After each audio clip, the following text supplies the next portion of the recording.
에스더 연속 강의 16번째 설교입니다.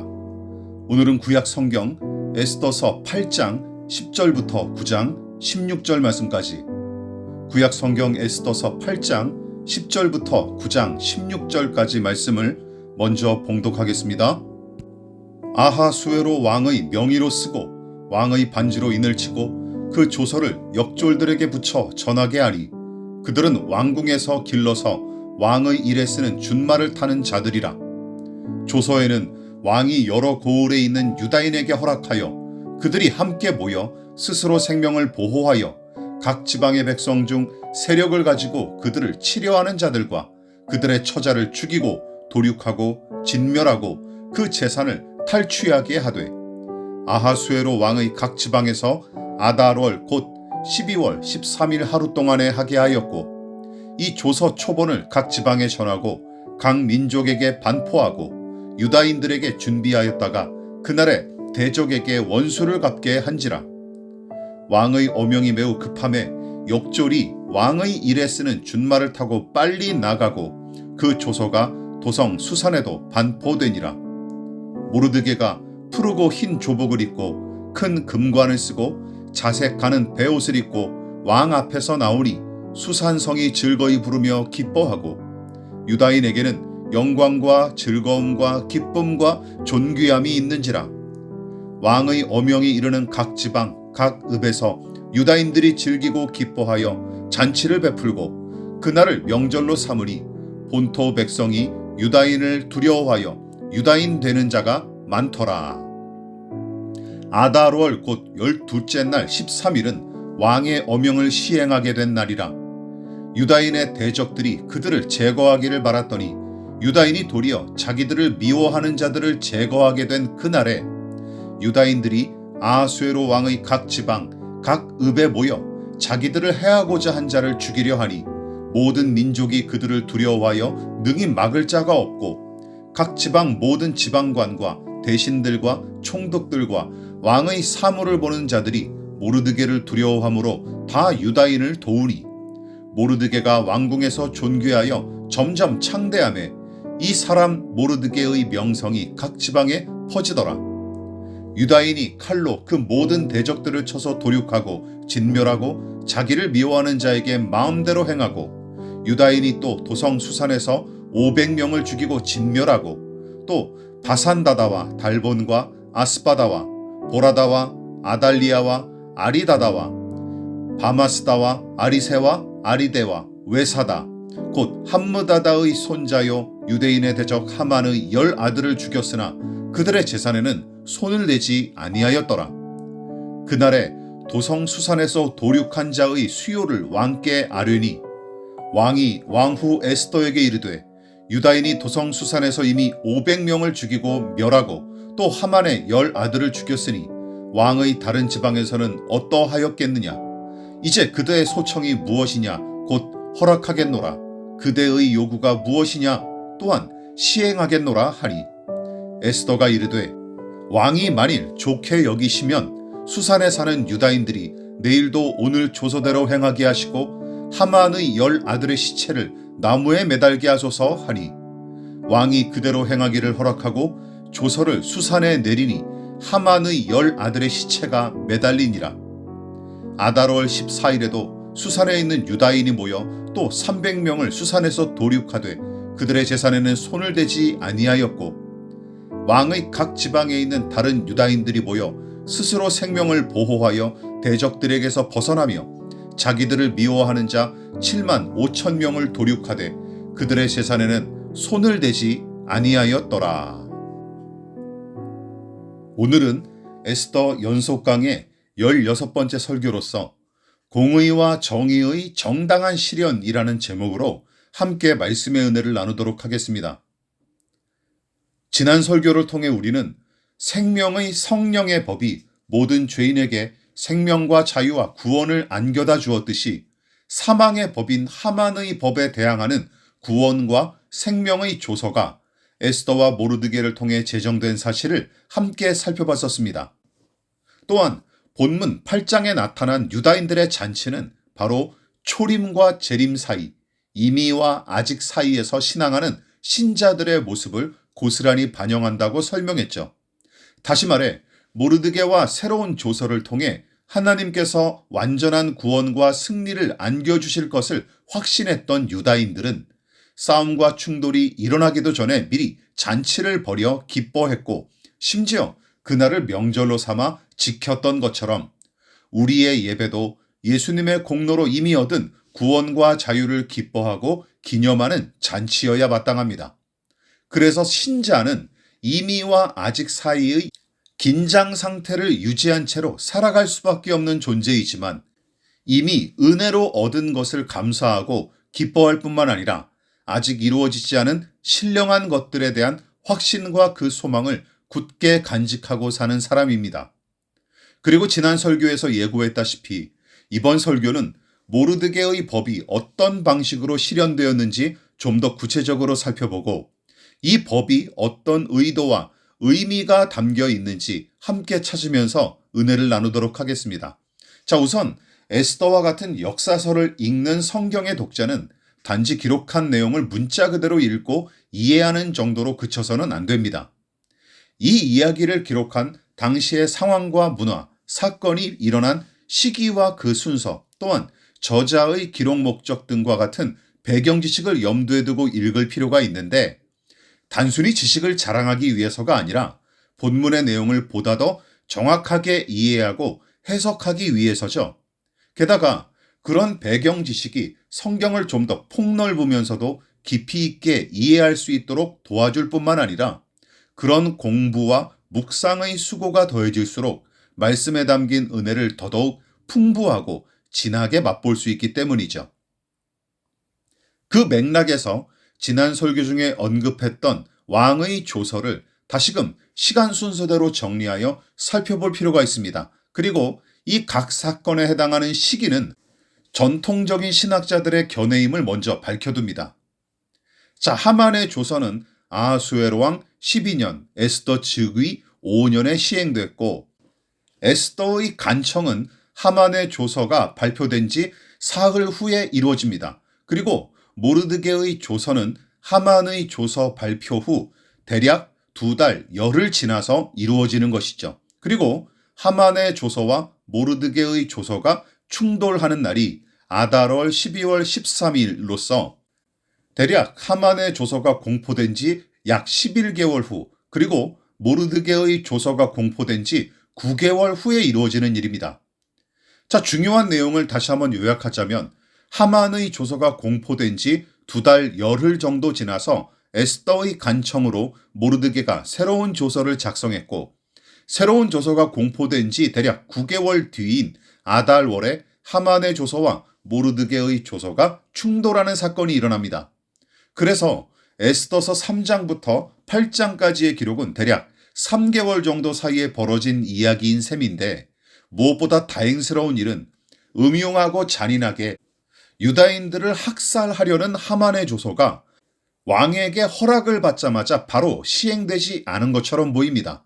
그러니까 아하수에로 왕은 조서의 효력을 발휘할 날을 잡기 위해 제비를 뽑은 거로 기록했는데 어떤 신학자들은 아마도 페르시아의 신전을 관장하는 제사장들이 그날을 점지한 거로 추측합니다. 따라서 이 부분에서도 모든 것을 합하여 선을 이루시는 하나님의 간섭이 분명하게 드러나죠. 자, 어쨌든 하만의 조서가 곧바로 시행되었다면 구원의 여지조차 없었을 텐데 유대인들은 당장 공멸당할 위기에서 벗어났을 뿐만 아니라 학살에 맞서 싸울 수 있게끔 준비하는 기간을 넉넉히 확보할 수 있었고 심지어 이미 승리할 줄 믿고 잔치하면서 그날을 대비까지 했습니다. 그러나 에스더서의 이야기는 8장으로 끝나지 않았죠. 이 부분을 유념하십시오. 유다인들은 승리를 확신하고 잔치를 벌였으나 아직 전쟁은 시작도 하지 않은 시기였습니다. 즉 8장의 유다인들은 승리를 확신하고 잔치했지만 그렇다고 들뜬 철부지들 마냥 허랑방탕하지는 않았어요. 당연합니다. 승리를 확신했던 만큼 전쟁이 일어날 것도 확신했기 때문이죠. 그러니까 이미 승리는 따놓은 당상처럼 여겼지만 감나무 밑에서 입 벌리고 앉은 건달처럼 유다인들은 요령을 피우거나 여유를 부리지는 않았습니다. 그리고 그들의 모습은 앞서 설명했던 바와 같이 이미와 아직 사이를 사는 그리스도인들의 모습이어야 마땅합니다. 이처럼 진짜 잔치는 아직도 멀었는데 유다인들은 9달 동안 치열하면서도 치밀하게 싸움을 준비했고, 진정한 승리의 잔치는 하만의 추종 세력과의 전쟁을 마친 뒤에 벌어지게 될 것입니다. 문제는 아달월 12월 13일에 일어날 유대인들의 저항권이 하만의 추종 세력과 다를 바 없는 행위처럼 비춰지기가 쉽다는 것이죠. 더 나아가 그 구도는 자칫하면 하나님을 향한 오해마저 불러일으키기 때문에 더더욱 심각하게 바라봐야 마땅합니다. 가령 이런 의문이죠. 왜 하나님은 이런 싸움과 피 흘림을 허용하시는지, 왜 사랑과 평화의 하나님께서 이런 전쟁을 허용하시는지, 이런 의문이 들 수밖에 없죠. 물론 하나님은 사랑 그 자체이시고 그분은 평강과 평화의 왕이십니다. 그러나 그것만이 하나님의 성품의 전부는 아니죠. 하나님은 거룩하고 공의로우시며 죄와 악을 미워하고 대적하는 분으로서 그런 당신의 성품을 통해 죄악과 불의를 가만두고 보지 않으시고 반드시 심판하시는 분이십니다. 즉 사랑과 공의, 긍휼하심과 거룩하심, 자비와 심판 등의 성품이 서로 다른 것 같지만 실상은 하나님 안에서 통합과 균형, 조화와 역설을 이루며 작용하는 것이죠. 따라서 모르드게법은 단지 하만의 세력에게 보복하고 그들을 잔인하게 살육하도록 종용하는 살인 면허가 아닙니다. 만일 모르드게의 조서가 유대인들의 원한을 푸는 보복의 차원에서 그치고 더 나아가 평범한 사람들까지 살육하도록 부추기는 내용이었다면 그것조차 하만의 조서와 다를 바 없이 정죄받아 마땅하고 오히려 하나님의 영광과 선함을 가리는 도구로 작용했을 것입니다. 그 사실을 뒷받침하는 구절이 8장 11절로서 모르드게법이 하나님의 공의를 충분히 반영한 것임을 분명히 알려줍니다. 자, 다시금 지난 설교에서 살펴봤듯이 이 조서의 내용을 상기해 보십시다. 세 가지였죠. 이 조서는 자위권을 부여하고 또한 탈취권을 부여하고 있습니다. 그러나 마지막으로 제한사항이 있죠. 그렇다면 11절에 기록된 이 조서의 내용이 어떤 방식으로 하나님의 공의를 드러냈을까요? 더 나아가 이런들 어떠하리 저런들 어떠하리 하며 하여가로 정몽주를 회유하려던 이방원의 노랫가락처럼 타락한 세상에 마냥 장단을 맞출 수 없는 그리스도인들은 하나님의 공의를 세상에서 어떤 방식으로 구현해야 할까요? 크게 두 가지로 간략하게 살펴보도록 하겠습니다. 첫째, 죄악과 불의를 분별하는 것이 공의의 실현입니다. 생각해 보십시오. 유다인들은 하만의 추종 세력을 비롯한 대적들을 어떻게 분별할 수 있었을까요? 하만의 조서는 유다인들에 대한 살육을 무차별적으로 허락하는 잔인한 법이었습니다. 물론 모르드게의 법도 뜬소문이나 악감정 등의 모호한 기준으로 시행했다면 그 역시 하만의 조서와 별반 다르지 않게 비난받아야 마땅합니다. 그러나 모르드게의 조서는 성격 자체가 달랐는데 그 이유는 대적을 명확하게 분별하는 법을 제시했기 때문이죠. 특히 모르드게의 조서가 에몬 사람을 잡는 법이 아님을 알려주는 구절을 보십시다. 에스더 9장 2절입니다. 유다인들이 아수에로 왕의 각 지방, 각 읍에 모여 자기들을 해하고자 한 자를 죽이려 하니 모든 민족이 그들을 두려워하여 능히 막을 자가 없고. 자, 보십시오. 유다인들은 어떻게 대적들을 식별했습니까? 자기들을 해하고자 한 자가 그들의 원수요 대적인 셈이죠. 즉 유다인들을 해코지하기 위해 칼과 창을 들고 덤빈 자들을 가리키죠. 그래서 가만히 있는 이웃에 대한 살인과 약탈을 허용하는 법이 하만의 조서라면 모르드게의 조서는 해코지하는 자들에게 대항하고 그들을 처단하도록 만들어진 법인 셈입니다. 다시 말해 선제 공격을 가하여 적을 제압하는 법이 아니라 선제 공격에 대한 대응책이자 저항책으로서 세워진 법인 것이죠. 자, 이쯤에서 성부 하나님과 성자 예수께서 신자들을 돕기 위해 보내주신 성령 하나님이 어떤 분이신지 요한복음 말씀을 참고해 보십시다. 요한복음 16장 7절과 8절입니다. 내가 그를 너희에게로 보내리니 그가 와서 죄에 대하여 의에 대하여 심판에 대하여 세상을 책망하시리라. 죄와 의와 심판에 대한 잘못된 생각과 기준을 책망하고 바로잡으시며 끝내 믿음의 사람들을 의로운 길로 인도하시는 분, 무엇이 선하고 악한지, 무엇이 정의롭고 불의한지, 또한 하나님께서 누구를 칭찬하고 심판하시는지 분별하도록 성령께서 오시는 것입니다. 따라서 단지 하늘의 능력을 덧입는 것만이 성령의 충만이 아니에요.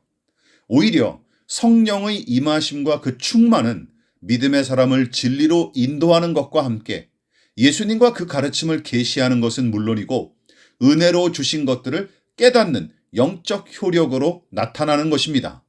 그리고 하나님이 기뻐하시는 의로움과 선함, 반대로 주께서 미워하시는 죄악과 불의를 분별하도록 지혜를 도우시죠. 이처럼 모르드게가 작성한 새로운 조서는 공의를 세움과 동시에 선명하게 드러난 불의의 세력을 분별하도록 가르치는 하나님의 지혜가 담겨 있습니다. 물론 죄악과 불의를 얼른 그리고 선명하게 무 자르듯이 분별하는 일은 쉽지 않은 일이지만 어렵다는 이유로 세심하게 분별해야 할 사명을 함부로 포기해서는 안 되죠. 모르드게의 조서는 대적을 분명하게 식별하는 기능을 담고 있어요.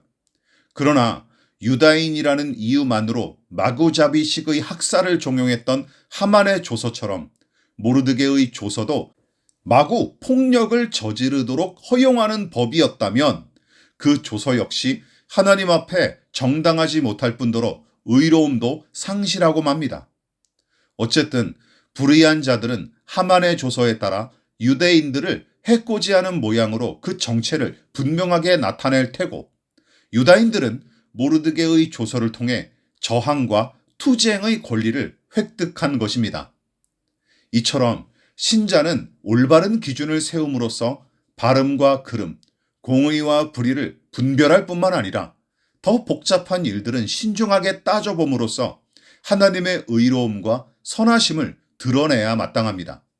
그래서 옳고 그른 것, 거룩하고 더러운 것, 선한 것과 악한 것을 구분하고 분별하는 지혜, 무엇이 옳고 그른 것인지 구분할 수 있는 상식과 성경적 가치관이 신자들에게는 절대적으로 필요합니다. 그러나 아무에게나 관용과 자비를 남발하거나 나와 다르다는 이유로 심판과 정죄를 일삼는 짓은 도리어 하나님 앞에 죄를 더하는 짓임을 명심하십시다. 양심조차 마비되어 죄를 저지르면서도 가책조차 느끼지 못하고 잘못된 가치관과 사리사욕에 사로잡혀 제대로 된 판단과 분별조차 못하는 사람들, 또한 성경이 가르치는 도덕적 명령과 율법의 정신을 깡그리 무시하고 거스르는 사람들은 언급해봤자 입만 아플 따름입니다. 그러므로 신자는 하나님의 거룩하신 성품을 나타내는 성경의 도덕적 명령과 함께 율법의 정신인 하나님 사랑과 이웃 사랑에 따라 분별하고 실천해야 마땅합니다. 한 나라와 그 사회를 건전하게 유지하고 지탱할 뿐만 아니라 국민의 생명과 재산과 권리를 보호하도록 세워진 법률과 규칙을 지키되 그것을 무시하고 허물어뜨리는 것들을 분별하고 대적하십시오. 또한 명백한 성경의 명령과 변함없는 도덕적 가치는 물론이고 사회법과 상식마저 무시하면서 신령한 것부터 따지는 허무한 신앙인들을 여러분 경계하고 멀리하십시오. 그러나 그저 분별하는 데서 그치면 안 됩니다. 두 번째, 죄악과 불의에 대적하는 것이 공의의 실현입니다. 기억하십시다. 모르드게의 조서에 적힌 주요 내용 중 하나는 바로 유다인들의 자위권 부여와 저항권의 허용입니다. 다시 말해 하만의 추종 세력이 공격할 때 방어할 수 있는 권리이지 평범한 이웃을 먼저 공격하여 약탈하도록 만든 법이 아니에요. 그래서 8장 11절에 그들이 함께 모여 스스로 생명을 보호하여 각 지방의 백성 중 세력을 가지고 그들을 치려하는 자들과 그들의 처자를 죽이고 도륙하고 진멸하고 그 재산을 탈취하게 하되라고 명시하고 있지 않습니까?